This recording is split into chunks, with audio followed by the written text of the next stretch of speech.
Hi, I'm Chris, the star of the show.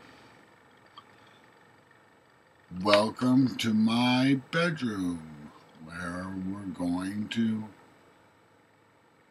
listen to a chat about my history as a schizoaffective person. And here comes the dog, Genghis. Hi, Genghis. Thought I'd read to you a little from Kandinsky, his complete writings. Would you like to hear about that, Genghis? A legal mind like Arthur Jerome Eddy's could see the next logical step, completely eliminate the object and thus maximize the intensity. When Eddy questioned Kandinsky on these matters in 1913, he patiently replied that remnants of objectivity emit a secondary tone, the illusion or aroma of 1911, but should not be important to the spectator. And he added that the canons in improvisation number 30 had been selected for his own use. Kandinsky expanded upon this perfunctory explanation shortly afterward in his Cologne lecture of 1914, saying that he retained veiled objects in his paintings so that the spectator, gradually recognizing them, could savor their overtones, and also because he, the artist, still needed objects during his transitional years to help him bridge the gap to pure abstract form. Small wonder that later he sometimes had difficulty in specifying which of his early works qualified as non-objective.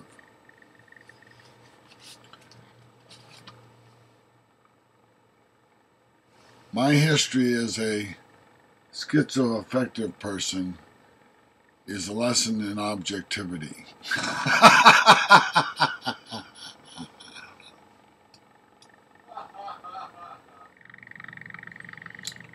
I'm doing a website. I'm creating one called Wassily Kandinsky Paintings.net, and it has to do with my schizoaffective history. So I'd like to read a little bit more out of his complete writings, which I'll need my glasses to do.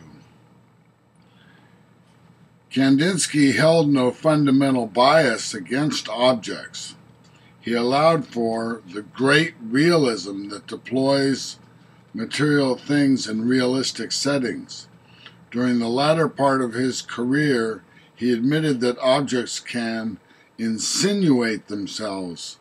He acknowledged the role the unconscious had played in the creation of his art. Thus, his paintings offer a triple challenge of interpretation: as pure painting, as painting with veiled subject matter, and as documentation of the unconscious. When you talk about being schizoaffective, you're doing so with a part of the brain that is talking about objects. But the schizoaffective part of the brain is an excited part of the brain moving in neural nets, affecting, for me, the auditory portions of the brain, and those are being interpreted as morphemes of speech, the smallest units of speech that have meaning, that retain meaning, like the S in the word parts means parts is made plural. That's its meaning, and it's non-divisible after that. And part is non-divisible, and S for parts is non-divisible. So when you hear the word art, that is apart from art, from part, and part is not apart from apart. Those two are joined. But the from apart is a separate morpheme.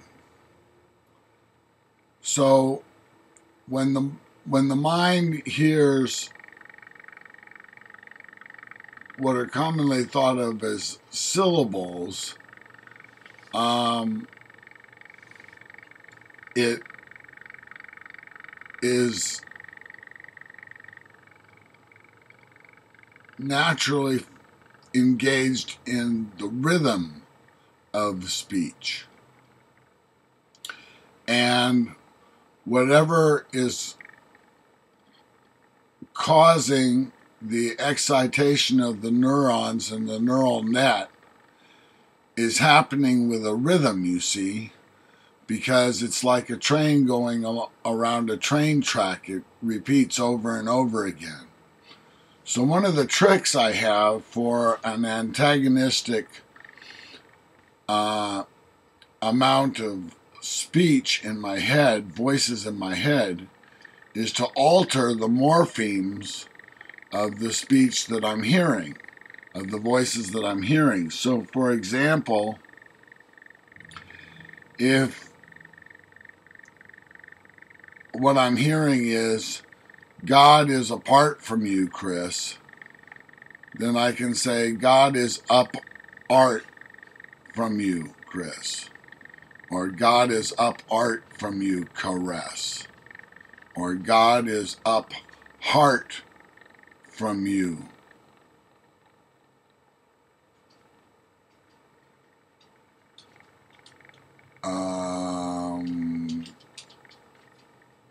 Crease. I can change just slightly the spelling and the syllables and the meaning, by which changes the morphemes and the meaning of what's being said. And this becomes nonsensical, and I get to laugh at it, but the demons, I found out, cannot laugh. And it's a great strategy for turning what is antagonistic, that I am apart from God, and I'm being told it specifically to my name, Chris,